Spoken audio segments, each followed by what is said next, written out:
चलो बच्चों, तो आज हम लोग मैथ्स में चैप्टर नंबर 3 कंटिन्यू करें, जिसका नाम है pair of linear equations in two variables. देखो बच्चों, इस चैप्टर में हमने इम्पोर्टेंट जो भी मेथड्स थी ना, वो सब मेथड्स हमने देख ली, जिनमें हमने इक्वेशन सॉल्व करने के लिए सब्स्टिट्यूशन मेथड समझी, एलिमिनेशन मेथड समझी, फिर क्रॉस मल्टीप्लिकेशन मेथड हमने देखी। आज हमें इस चैप्टर की आखिरी मेथड चेक करनी है, वो है ग्राफिकल मेथड। ये मेथड एग्जाम में रेयरली पूछते हैं, लेकिन फिर भी इंफॉर्मेशन के लिए हमें ये मेथड देखनी है। इस मेथड के लिए हमने स्टार्टिंग में ही दो एक्सरसाइज जो है वो ये पेंडिंग में रखी थी, एक्सरसाइज 3.1 और 3.2। आज वो दोनों एक्सरसाइज हम लोग कंप्लीट करते हैं, जिसमें इक्वेशन बनानी भी है। इक्वेशन बनाना वैसे ही जैसे हम लोग हर एक्सरसाइज में करते हैं ना, कैसे इक्वेशन बनाकर फिर उसे कोई भी मेथड से सॉल्व करते हैं, तो इक्वेशन तो वैसे ही बनानी है, लेकिन अब उसे सॉल्व करना है ग्राफिकल मेथड से। तो देखो, हम लोग शुरू करते हैं एक्सरसाइज 3.1 से। 3.1 से शुरुआत करें, जिसमें क्वेश्चन नंबर 1 दिया हुआ है। इसके अंदर यहाँ ये प्रॉब्लम सम दी गई है और उसे फिर ग्राफिकली सॉल्व करना है।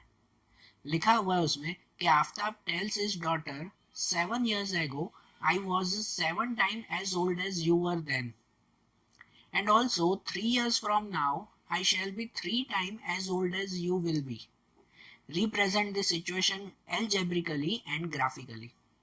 यहाँ जो है सिचुएशन दी गई है ना, उसे उस सिचुएशन को पहले एल्जेब्रिकली मतलब इक्वेशन वाइज बताना है। एल्जेब्रिकली मतलब अल्फाबेट के थ्रू, जो हम लोग इक्वेशन बनाते हैं ना, इक्वेशन 1 इक्वेशन 2, तो वैसे इसे पहले इक्वेशन वाइज बताना है एंड देन ग्राफिकली, और फिर उसे ग्राफिकली बताना है। अब देखो, ये पहला क्वेश्चन है ना, तो इसमें हमें सिर्फ इक्वेशन बनाकर और उसे ग्राफ में बताना है, उनका सॉल्यूशन एक्स वाई फिलहाल ढूंढना नहीं है। लिखा हुआ है क्या कि उसका सॉल्यूशन फाइंड करो, ऐसा नहीं ना। तो इसमें एक्स वाई की वैल्यू फिलहाल नहीं ढूंढनी, सिर्फ ग्राफ में कैसे रखना है, वैल्यू कैसे रखनी है ग्राफ में, वो इस क्वेश्चन में फिलहाल सीखेंगे। तो यहाँ इक्वेशन के लिए दिया हुआ है कि आफ्ताब टेल्स हिज डॉटर, मतलब यहाँ पे दो लोग हैं, एक आफ्ताब और एक उसकी डॉटर।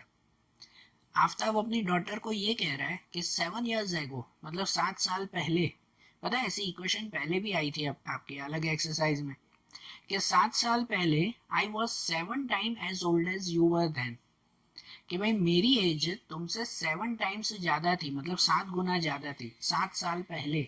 मतलब ये आफ्ताब जो है वो अपनी बेटी को कह रहा है कि 7 साल पहले ना मेरी एज तुमसे 7 टाइम्स ज्यादा थी। And also 3 years from now, 3 years from now मतलब आज से 3 साल बाद, I shall be 3 time as old as you will be, कि आज से 3 साल बाद मेरी एज तुमसे 3 टाइम्स हो जाएगी, 3 गुना ज्यादा होगी, ऐसा ये आफ्ताब कह रहा है। तो इस पर से इक्वेशंस बनाए। तो देखो, पहले इक्वेशन कैसे बनाए हम लोग, जैसे बाकी सब एक्सरसाइज में बनाते हैं वैसे ही इनकी इक्वेशन भी लिखें। तो समझो, पहले तो सपोज कर लेंगे कि let the age of Aftab equal to x and age of his daughter equal to y. चलो, आफ्ताब की एज एक्स हुई और उसके बेटी की वाई।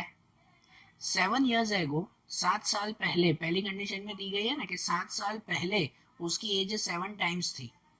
तो जब भी ऐसा दिया हुआ हो 7 years ago, तो वहीं पे स्टॉप होके पहले दोनों की एज 7 years पहले की ढूंढ लेते हैं, मतलब कि दोनों में से 7 7 माइनस कर लेते हैं। 7 साल पहले की एज ढूंढना मतलब क्या, उसमें से 7 माइनस करना ना। तो ऐसा लिखेंगे कि 7 years ago age of Aftab equal to x minus 7 and age of his daughter equal to y minus 7, कि आफ्ताब की एज एक्स माइनस 7 हो जाएगी और उसके बेटी की एज वाई माइनस 7 होगी, ऐसे होगी ना। ओके, अब जो इक्वेशन दी गई थी कि 7 years ago Aftab was 7 time as old as his daughter, तो जो इसमें लिखा हुआ है उसी को इक्वेशन में लिखें कि आफ्ताब वाज, कि आफ्ताब, तो आफ्ताब की एज आपने क्या सपोज की, x माइनस 7, मतलब कि x माइनस 7 वॉज मतलब इक्वल टू, फिर दूसरी कंडीशन शुरू होगी कि दूसरे में दिया हुआ है 7 time as old as his daughter, मतलब उसकी डॉटर की एज y माइनस 7 है, उसके 7 टाइम्स, तो उसके 7 टाइम्स मतलब कि 7 मल्टीप्लाई y माइनस 7।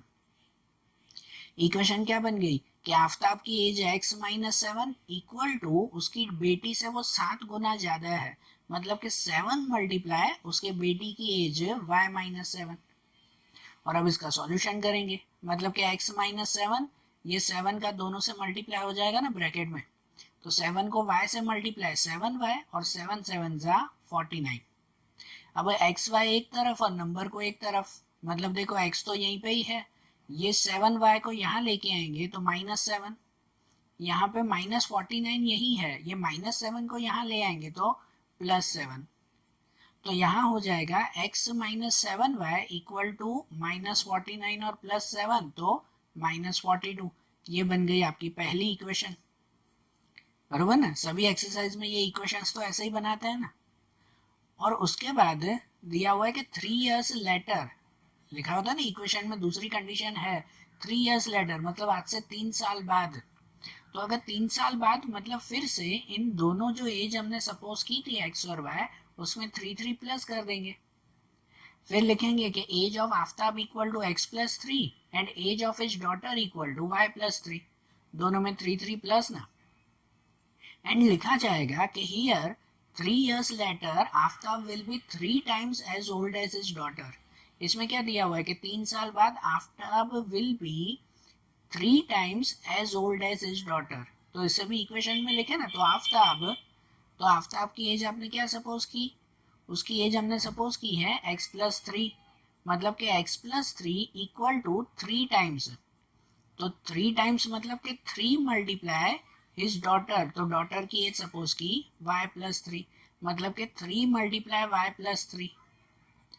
ठीक है, ये इक्वेशन हुई ना। फिर इसको भी सॉल्व करो, ब्रैकेट हटाओ, ये पहला x+3 रहेगा इक्वल टू दूसरे में 3 मल्टीप्लाई y 3y और ये 3 3 जा 9। इसमें भी एक्स वाई एक तरफ करें और नंबर को एक साइड कर दें, तो ये x, ये +3y यहाँ आ जाएगा -3y इक्वल टू ये 9 वैसे ही और +3 वहां जाएगा तो -3, मतलब कि x -3y इक्वल टू 9 - 3 6। ये बन गई दूसरी इक्वेशन। अब ये जो दो इक्वेशन बनी ना, तो अब इसे ग्राफिकली बताना है हमें।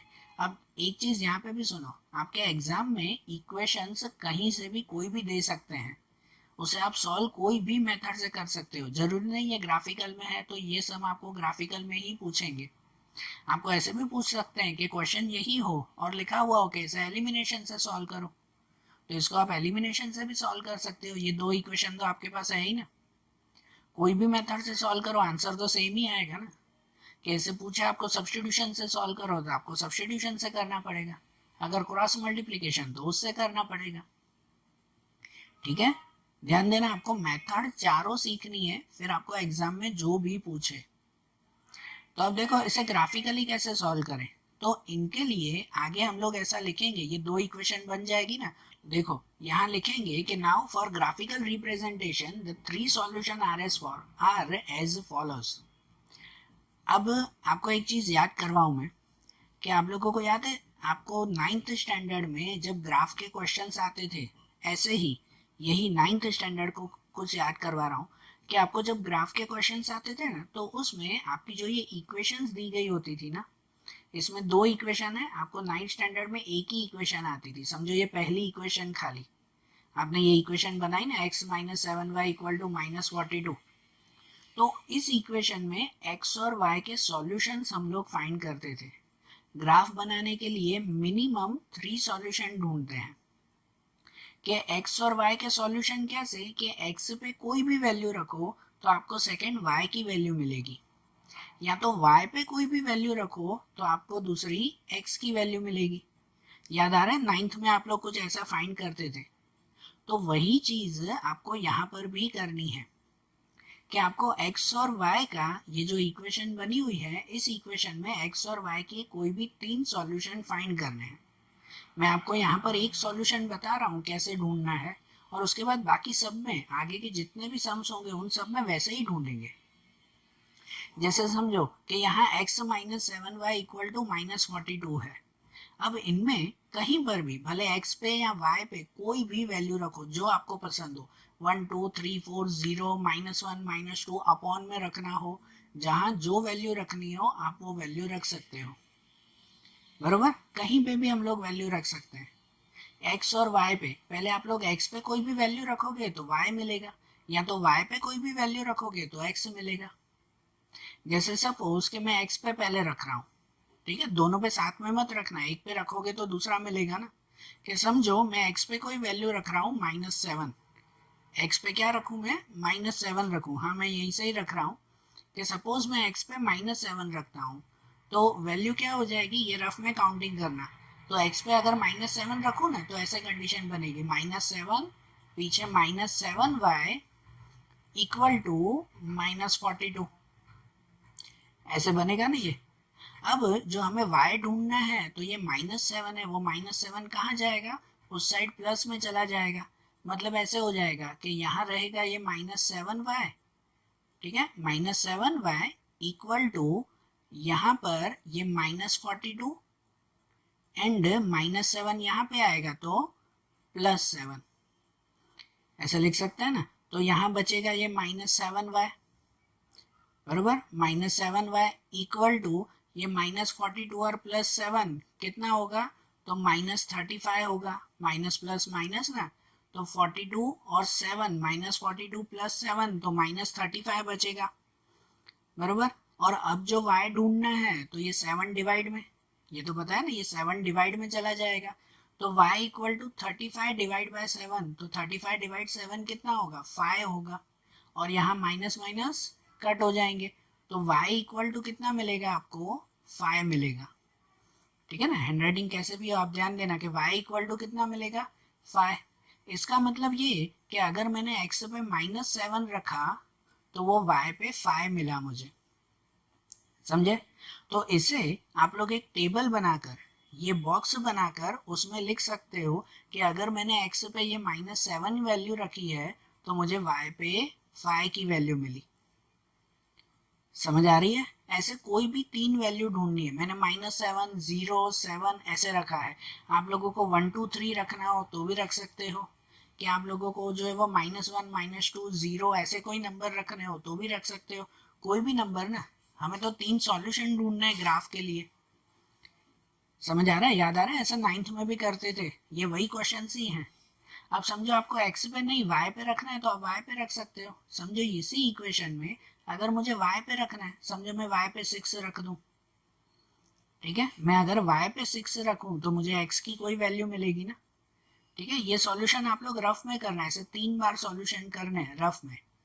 अब समझो मैं y पे 6 रखूं तो क्या हो जाएगा उसमें, मैं ये अलग से बता रहा हूँ, यहाँ शॉर्ट में ध्यान देना कि अगर यहाँ पे y पे अगर 6 रखा जाए तो ऐसे होगा कि x -7 और y पे 6, मतलब कि ब्रैकेट में 6 रहेगा ना, ब्रैकेट में 6 इक्वल टू 42 -42, सॉरी हाँ -42, तो क्या हो जाएगा कि ये x, ये 7 6 42, मतलब कि -42 इक्वल टू यहाँ पर भी -42।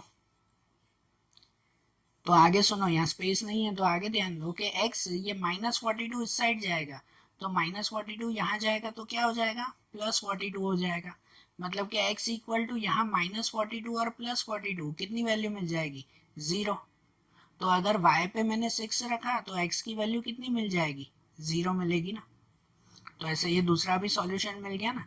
ऐसा तीसरा सॉल्यूशन भी ढूंढ सकते हो, मैंने ये लिखा है ना, आप लोग और कोई नंबर लिख सकते हो। समझो आप लोग x पे अगर 1 लिखोगे तो यहाँ टेबल पे लिखना है x पे 1 और उसका सॉल्यूशन करना, तो उसका सॉल्यूशन करोगे तो y की कुछ तो वैल्यू मिलेगी, भले पॉइंट में मिले, भले अपॉन में मिले, भले कैसी भी मिले।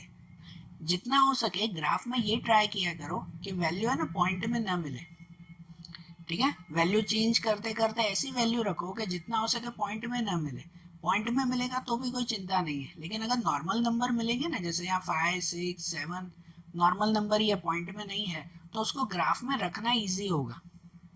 बाकी पॉइंट में ढूंढोगे तो भी कोई गलत नहीं है, ग्राफ में तो भी आप लोग रख ही पाओगे।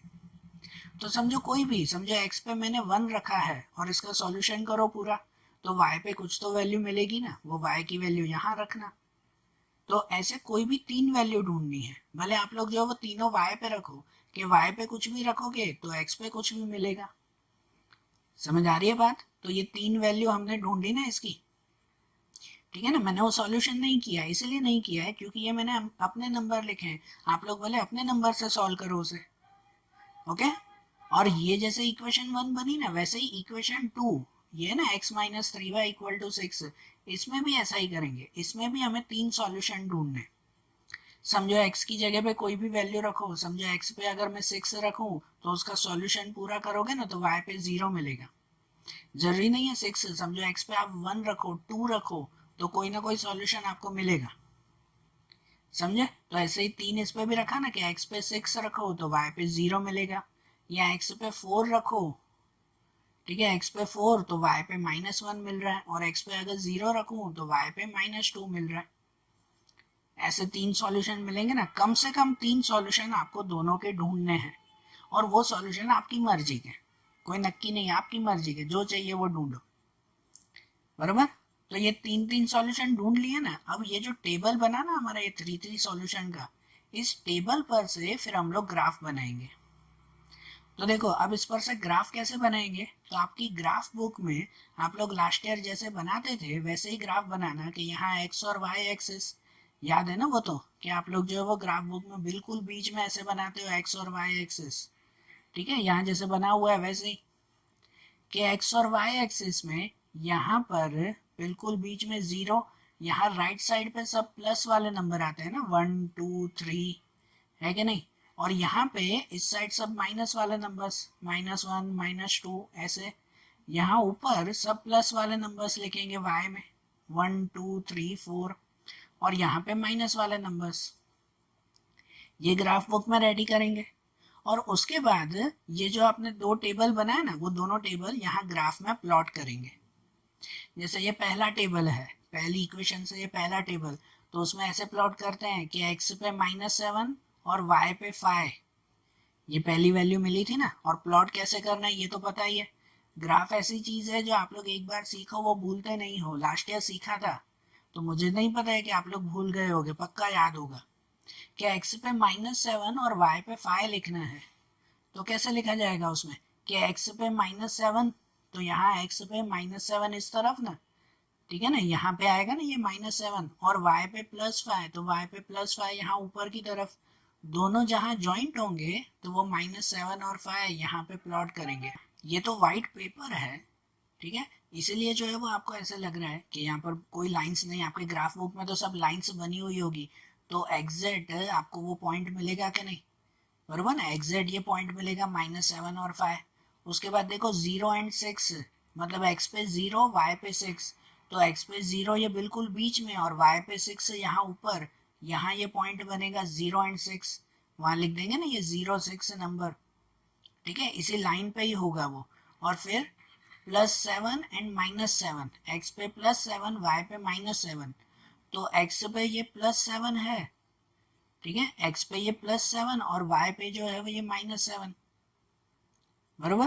तो उनकी वैल्यू जो है वो x पे प्लस और y पे भी +7 है, सॉरी हाँ मेरी गलती हो गई, दोनों में +7 ही है।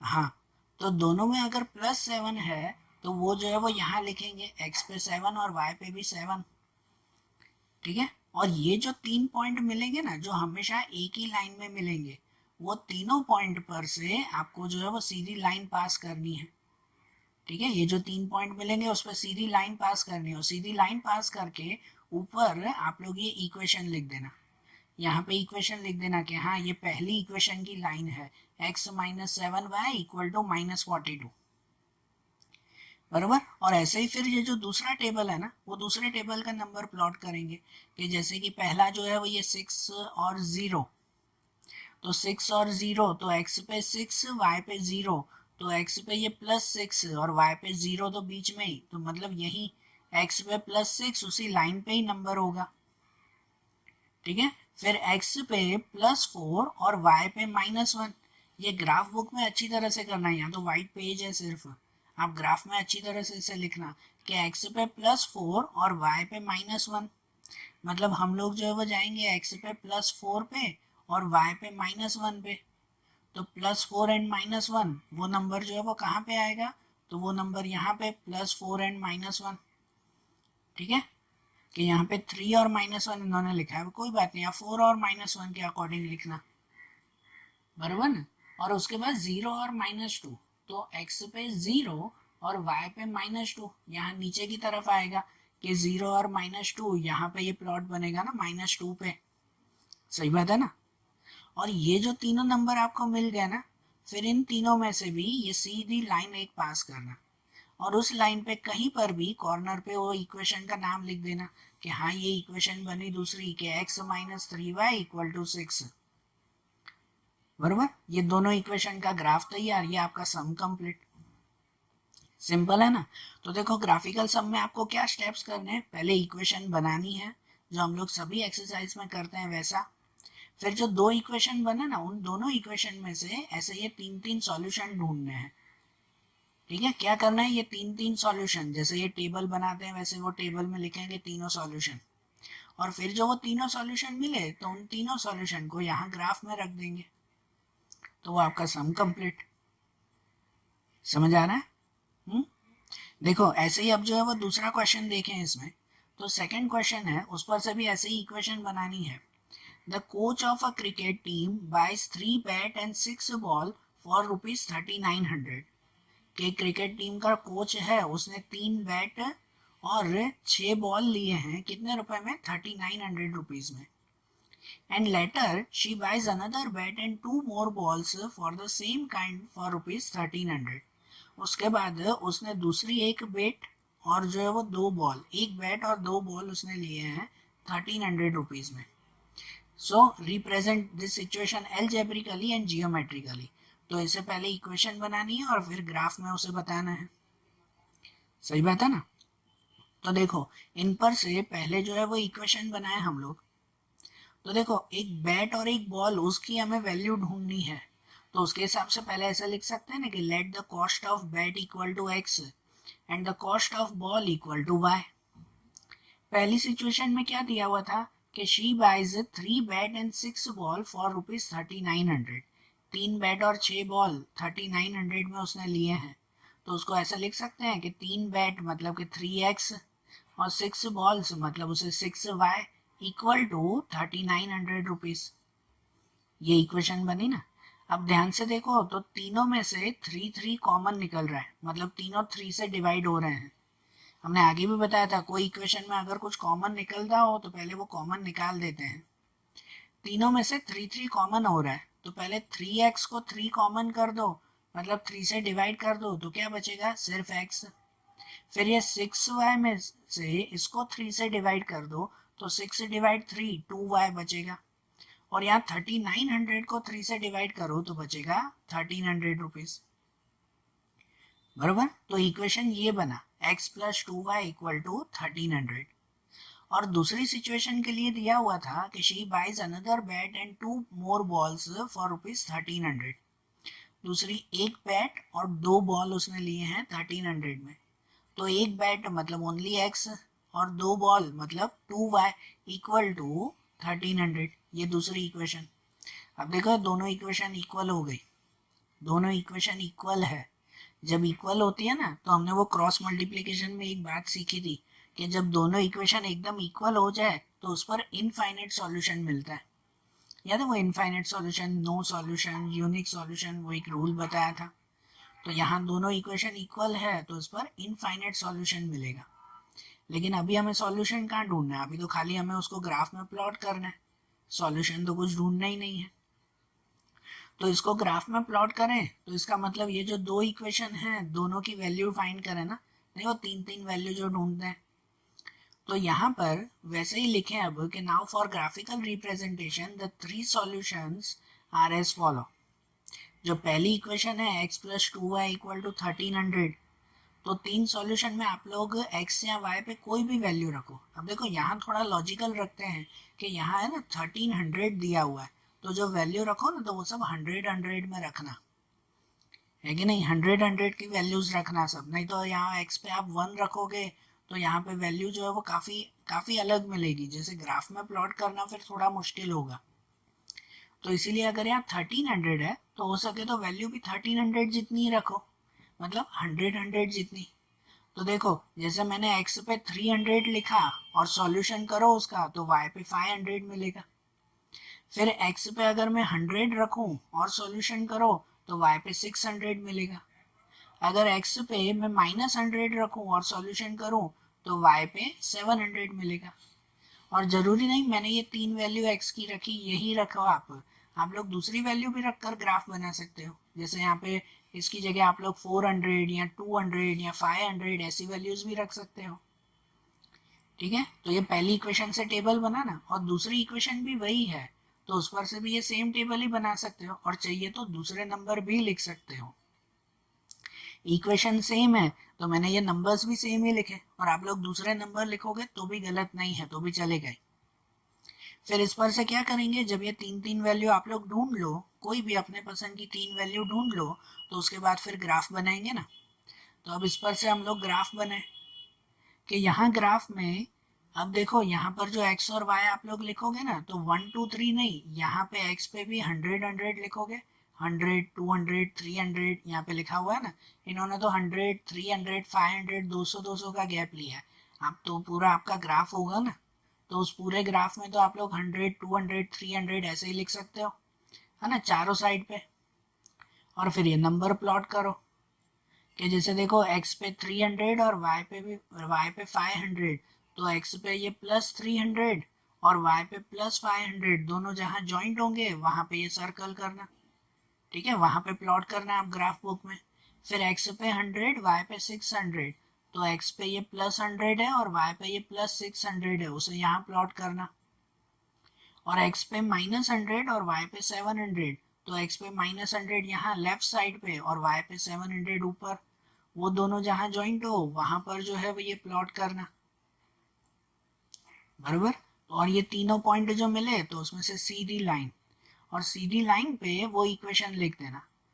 ठीक है ना, जो सीधी लाइन आ जाए तो सीधी लाइन पे ये इक्वेशन की वैल्यू लिख देना कि x + 2y = 1300, और इवन दूसरी इक्वेशन भी वही लिख देंगे कि है तो ये दोनों इक्वेशन सेम ही ना, तो दोनों के लिए ये एक ही लाइन बनी। अगर दोनों इक्वेशन इक्वल है तो उसके लिए हमेशा ये एक ही लाइन बनेगी, सिंगल लाइन बनेगी उसकी। समझ आ रही है बात है? अब सिंपल है ना ये ग्राफिकल मेथड। ऐसे इसमें आगे देखो, क्वेश्चन नंबर 3 है, उसमें दिया हुआ है the cost of 2 kg of apples and 1 kg of grapes on a day was found to be ₹160। 2 kilo apple लिए हैं और 1 किलो ग्रेप्स लिए हैं, कितने में? 160 रुपीज में। एंड आफ्टर अ मंथ, एक महीने बाद, the cost of 4 apples and 2 grapes 2 kg grapes is 300। एक महीने बाद 4 किलो एप्पल्स और जो है वो 2 किलो ग्रेप्स का कॉस्ट 300 हुआ। तो इसे भी पहले एल्जेब्रिकली और फिर जियोमेट्रिकली बताना है। ठीक है ना, पहले जो है वो इक्वेशन बनाए फिर ग्राफ वाइज। बराबर, तो देखो इनमें कैसे इक्वेशन बनाना है। सबसे पहले जो एप्पल्स और ग्रेप्स दिए हुए हैं उसे x और y सपोज करें ना, कि let the cost of apples पर केजी इक्वल टू x, है ना, कॉस्ट ऑफ एप्पल्स पर केजी x लिखेंगे एंड कॉस्ट ऑफ ग्रेप्स पर केजी उसे y लिखेंगे। अब पहली सिचुएशन ऐसी दी गई है, the cost of 2 kg apple and 1 kg grape was 160। 2 kilo apple और 1 किलो ग्रेप्स, उसकी वैल्यू 160 है।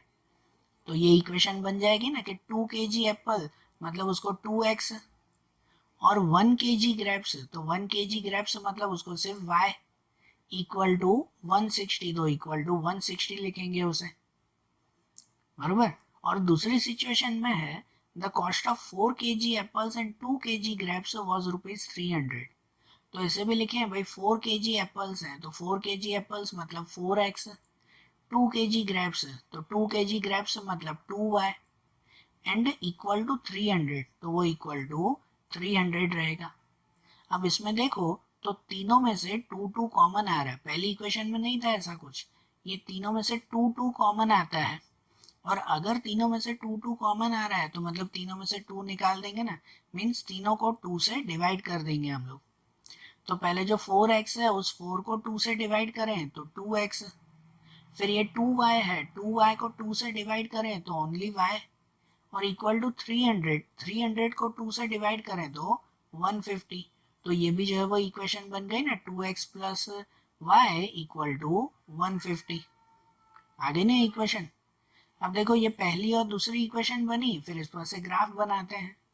यहाँ पे भी अगर थोड़ा सा लॉजिक लगाओ ना, तो ये भी हमारी वो सिचुएशन हुई कि देखो इसमें x सेम है, टू एक्स तो सेम है दोनों में, वाई भी दोनों में सेम है, लेकिन नंबर दोनों में सेम नहीं है।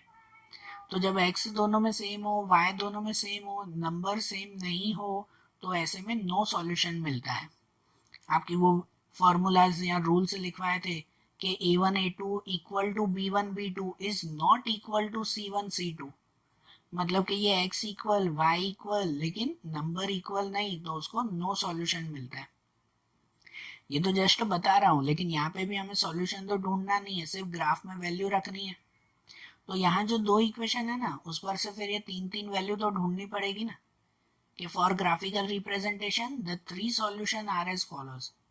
ये तीन सॉल्यूशन ढूंढे हैं, तो जो पहली इक्वेशन है उस पहली इक्वेशन के जो है वो सॉल्यूशन फाइंड करें हम लोग।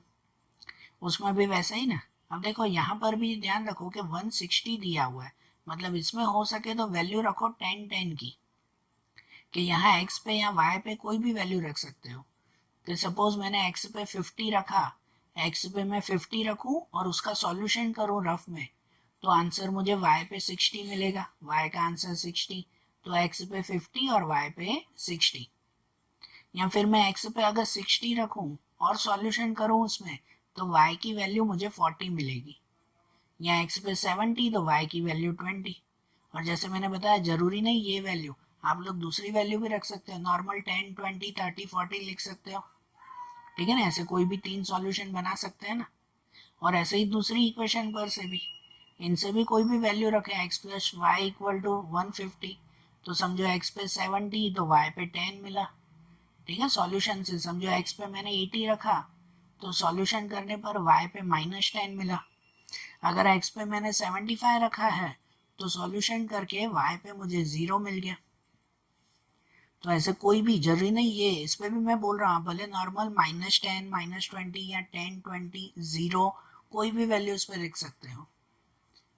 समझ आ रही है बात। अब देखो ये सॉल्यूशन हुआ, तो अब इस पर से ग्राफ बनाएंगे। तो इन पर से देखो, अब मैं डायरेक्टली बता रहा हूँ कि ये जो पहला टेबल आपको मिला उसको यहाँ प्लॉट करेंगे ना तीनों में, और वो प्लॉट करके यहाँ पर वो इक्वेशन बना देंगे, है ना। तीनों नंबर प्लॉट करेंगे, पहले x पे 50 y पे 60, ठीक है, फिर x पे 60 और y पे 40। अब तो प्लॉट करना आ जाता है ना वो। और ये प्लॉट करके ऊपर ये इक्वेशन लिख देंगे कि हाँ ये 2x plus y equal to 160 की इक्वेशन है, तो भाई वहाँ पे ये सीधी लाइन बनी।